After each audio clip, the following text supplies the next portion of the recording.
सबसे पहला प्रश्न ये है कि आप लोगों ने इंडियन आर्मी क्यों ज्वाइन की, क्या कारण था इसके पीछे? हमारा एक ही मकसद था, हमारे शरीर में जोश था और मेहनत करते थे। हमारा सिर्फ एक ही इरादा था कि हम देश की रक्षा के लायक बने और देश की सेवा करें और रक्षा करें। मैं 1978 में 78 में मैंने भर्ती हुआ था और भर्ती होने के टाइम हम जब गए थे, हम लोग कम से कम 100-150 लड़के, हम लोग 3-4 पंचायत से मिलकर हम लोग गए थे वहाँ। और उस टाइम डिफेंस मिनिस्टर थे जगजीवन राम, आर्मी के डिफेंस मिनिस्टर जगजीवन राम थे। तो हम लोग उस टाइम जब भर्ती होने गए तो हम लोग को ये नहीं पता था कि क्या करना है क्या नहीं करना। उस टाइम इतना हमारा देश विकसित नहीं था, जो आज कंप्यूटर की दुनिया में, मोबाइल की दुनिया में बहुत आगे हमारा देश पहुंच गया, लेकिन उस वक्त कुछ नहीं पता था। हम लोग गए और वहाँ जाकर के लाइन में खड़े हो गए भर्ती के लिए और शरीर से एकदम फिट थे। किसान के बच्चे थे हम लोग, हमारे माँ बाप किसानी करते थे तो किसान के बच्चे थे और हमारे गाँव के लड़के में से मैं सब लड़कों में से नंबर 1 आया था पूरी पंचायत में मैं अपने, और मैं भर्ती हो गया। बाकी जितने लड़के हमारे साथ गए थे 8-10 लड़के सारे वापस आ गए थे। अच्छा, तो आपने इंडियन आर्मी ज्वाइन की तो ये आपका जज्बा था या कुछ परिस्थितियाँ कुछ इस प्रकार की थी? हमारी कोई परिस्थिति नहीं थी, सिर्फ हमारे को एक ही शौक़ था ये कि हम आर्मी में हों। आर्मी में होने के बाद जैसे हम टीवी में फौजियों को देखते थे, हमारे हौसले बड़े बुलंद होते थे, अब हम भी इसके लायक हों कभी न कभी।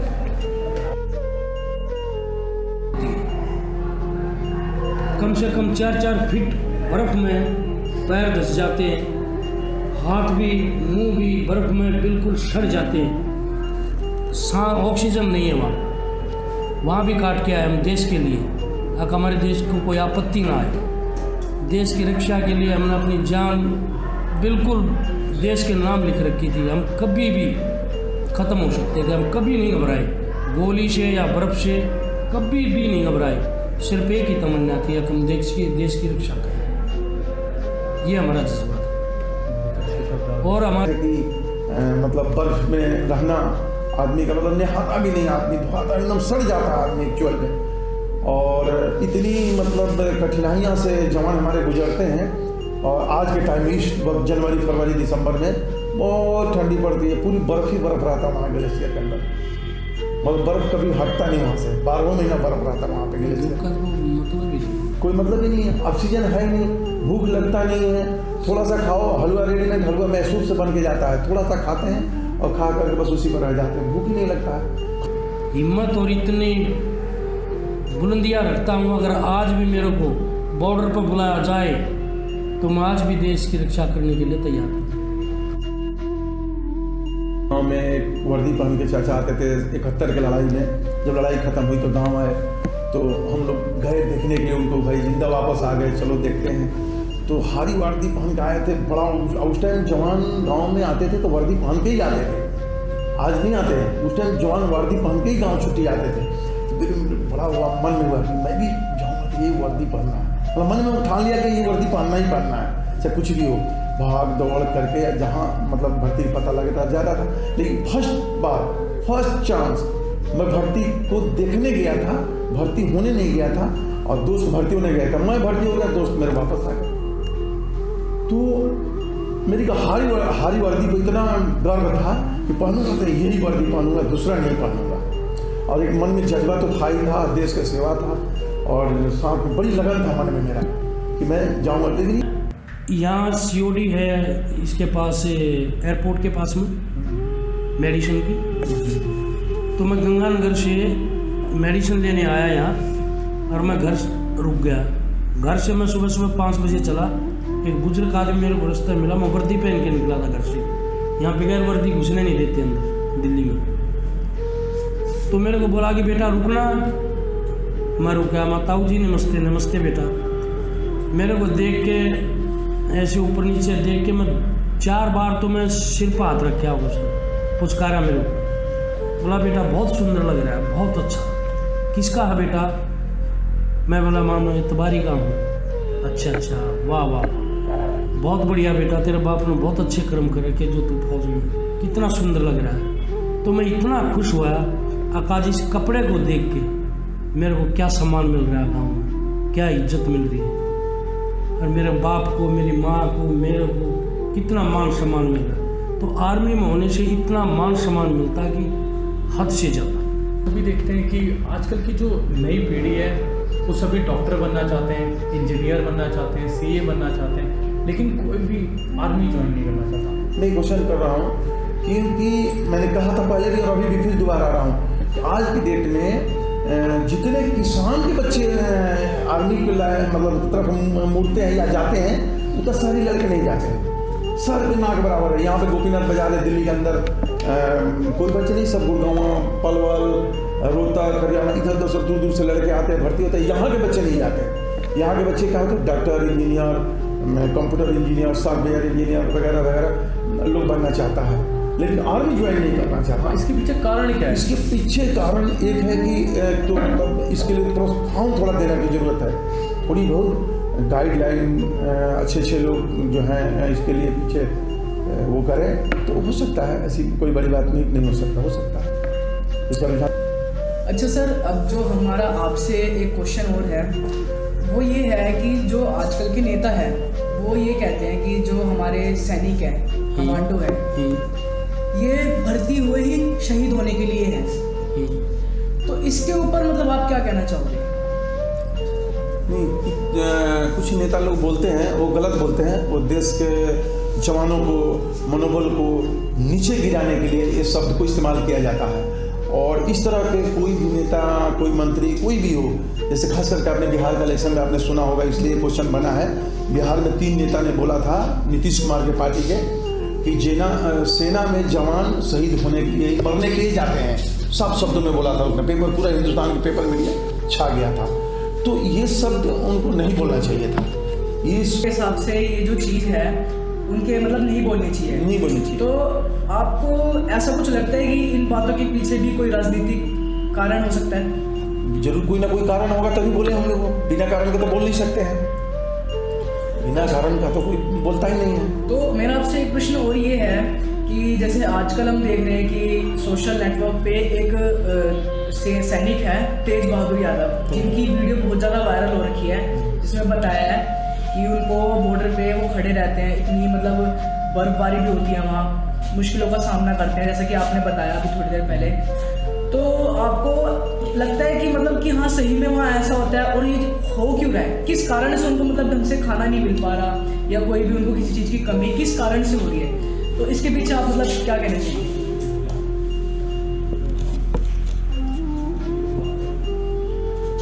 देखो, कुछ ऐसी परिस्थितियाँ होती हैं जो टाइम पे खाना ना भी पहुंच पाए। तो खाना तो हमारे टाइम में तो कोई ऐसी प्रॉब्लम नहीं आई, जब तक हम ऑन सर्विस रहे, कि भाई ऐसी स्थिति आई हो कि भाई खाना टाइम पे ना पहुंचा हो। बिल्कुल सारे काम बिल्कुल टाइम से होते हैं, थोड़ा बहुत लेट हो सकते हैं। तो मतलब आपका कहने का मतलब है कि पहले ऐसी कोई मतलब जो है समस्या नहीं आई। आजकल ये जो समस्या आई है, इसके पीछे क्या कारण होगा? अभी तो कोई कारण का कोई मतलब ही नहीं उठता है। अभी क्यों बना है, ये कैसे हुआ? अब ये बीएसएफ का मैटर है, आर्मी का मैटर है नहीं। बीएसएफ का मैटर है, बीएसएफ किस तरह से डीलिंग करती है, क्या करती है, उसका मैटर है ये। आर्मी में आज तक, आर्मी नेवी और तो तीनों सेना के अंदर, एयर डिफेंस के अंदर आज तक खाने का कोई भी इस तरह के मीडिया के अंदर आज तक रिपोर्ट नहीं आई है, ना आगे आएगी। मतलब कि इसका ऐसा सिस्टम आर्मी का बना हुआ है और उसी सिस्टम से फॉलो करती है आर्मी। मेरा सवाल आप दोनों से है, जैसा कि आपने बताया कि आप अलग अलग परिस्थितियों में रहते थे, कभी गर्मी, ठंड, बर्फ, ग्लेशियर। आजकल के सैनिकों के पास जैसे हमारे हैं कि उन्होंने फ़ोन कर लिया या रेडियो में बात कर ली, उस टाइम आपको क्या दिक्कत आती थी? आप अपने परिवार से कैसे बात करते थे? कोई मैसेज पहुंचाना हो या उनका कोई मैसेज देना हो? उस टाइम टेलीफोन नहीं था, मोबाइल नहीं था, कुछ नहीं था। कमांडेंट जो होता था, हम लोगों का सीओ साहब होता था, कमांडेंट साहब होता था 2IC में, उन लोगों पर लाइन टेलीफोन होता था। तो खैर वहाँ तक पहुँचने के लिए हम लोगों को, जवानों को, सिपाही रैंक जो है हम लोग जवानों के लिए मतलब वहाँ तक जाना बड़ी मुमकिन था। और लेटर एक माध्यम, मेन माध्यम हमारा अंतर्देशीय एक लिफाफा होता था या पोस्ट कार्ड होता था, यही हम लोगों का जरिया था। इसी के जरिए हम लोग घर से आदान प्रदान, अपना बातचीत जो भी था उसी के द्वारा हम लोग सूचना आदान प्रदान करते थे। दूर सर आपसे एक क्वेश्चन है मेरा, आप बॉर्डर पे खड़े थे और एक ऐसा एक्सपीरियंस एक हल्का फुल्का था जो हम आज भी याद करते हैं और उसको याद करके हंसते भी हैं। आप दोनों से कोई ऐसा एक्सपीरियंस था? बॉर्डर का ऐसा है, आज भी हम 55 साल के होंगे, आज भी हमारे खून में इतनी गर्मी है, आज भी हम बॉर्डर पे तैनात रह सकते हैं। और जब तक भारत सरकार का आर्मी का राशन खाएंगे, जब तक हमारे शरीर में यही जज्बा रहेगा, हम देश के लिए कभी भी मरने के लिए तैयार हैं।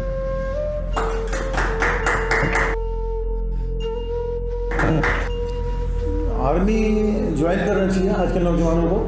जिस तरह से मतलब लंबाई चौड़ाई के हिसाब, बढ़िया बॉडी है, बढ़िया शरीर है, तो उसका रनिंग करके, जैसे दिल्ली है, रोहतक है, उसके बाद आप इधर मेरठ में BRO भर्ती दफ्तर बने हुए हैं, तो भर्ती दफ्तर में बोर्ड लगते हैं, चार्ट लगते हैं। और आजकल तो ये मोबाइल पे ही सारा आता है, मोबाइल से फॉर्म भर दो, सब कुछ कर दो, इंटरनेट से सारा कुछ हो जाता है। तो आजकल बच्चों को ज़्यादा से ज़्यादा इसको मोबाइल का इस्तेमाल करके और आर्मी को ज्वाइन करना चाहिए। मेरा अपना ख्याल है, करना चाहिए। इससे देश जो आपने सवाल किया कि आर्मी ज्वाइन क्यों नहीं करना चाहते, मैं आज के ज़माने से एक रिक्वेस्ट करता हूँ, भाई हैं मेरे, दोस्त हैं, मैं एक रिक्वेस्ट करता हूँ, अगर आप आर्मी को ज्वाइन करेंगे आज के बच्चे, तो माँ बाप को दुनिया ये बोलेगी हाँ है भाई किसी इंसान की औलाद, मर्द की औलाद, ये आर्मी का जवान है, इसके माँ बाप ने बहुत अच्छा कर्म किया हुआ जो इसने आर्मी ज्वाइन की। तो माँ बाप को बड़े तक कितना सम्मान, कितनी इज्जत मिलती है एक आर्मी में होने से।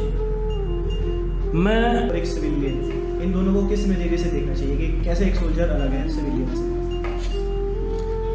देखो, सोल्जर एक ऐसी चीज़ है, सोल्जर अपने घर परिवार को छोड़ के इतनी दूर बॉर्डर पर तैनात है। बॉर्डर पर तैनात रहते हुए हर एक चीज़ की तकलीफ सहन करता,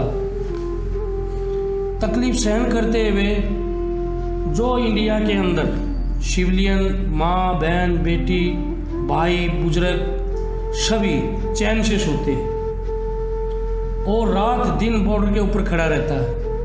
क्यों खड़ा रहता है? सिर्फ एक ही वजह है, वजह यह है कि मेरे भाइयों को, मेरे बाप माँ बहन को, किसी को कोई तकलीफ ना हो। मतलब एक इस तरह का डिफरेंस है और ये नहीं होना चाहिए, नहीं होना चाहिए। क्यों? जैसे आपने क्वेश्चन किया था कि सिविलियन में और आर्मी में क्या डिफरेंस है और क्या होना चाहिए, तो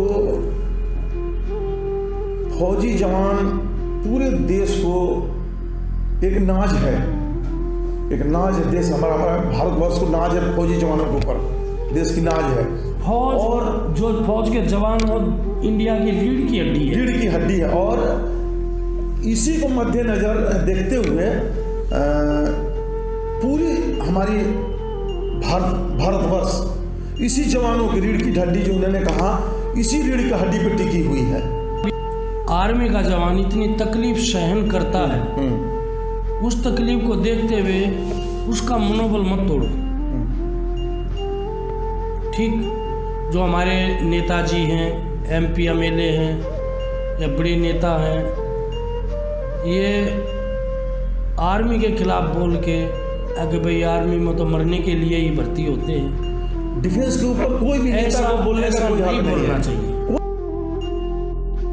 दारोमदार है, इन्हीं के ऊपर हमारा पूरे भारतवर्ष को दारोमदार। आज रेट नंबर बेटी बहू भाभी चाचा चाई तातू जितने घर में सो रहे हैं, इन्हीं के सुख चैन की वजह से, इन्हीं की ड्यूटी की वजह से हम सुख चैन से सोते हैं, नींद कराटे मारते हैं, बढ़िया से रहते हैं, घर में, गांव में, शहर में, कस्बा में, जहाँ भी रहते हैं, इन्हीं जवानों की वजह से आज हम चैन से हैं। यहाँ भी बैठे हैं हम लोग चैन से बैठे हैं, जहाँ भी बैठते हैं चैन से रहते हैं। नहीं तो आज ही के दिन, मतलब आज जवान बॉर्डर पर ना हो तो चाइना अंदर घुस जाए, 100 किलो 200 400 500 1000 किलोमीटर घुस जाएगा। आज हम तीन लोगों ने आर्मी ऑफिसर्स के बीच में बैठे, उनसे हमने बात की। हमें इस चीज़ का बहुत ही गर्व है कि हमें उनसे बात करने का मौका मिला। और हमें गर्व है ऐसे भारत के सैनिकों पर जो बॉर्डर पर अपनी जान की बाजी लगाकर हमारे देश के लिए कुर्बान होने को तैयार है। तो इन्हीं जज्बे को हमारी तरफ से एक बहुत बड़ा सलाम हम सब मिलकर कहना चाहते हैं आपको। 1 2 3 जय हिंद, भारत माता की जय।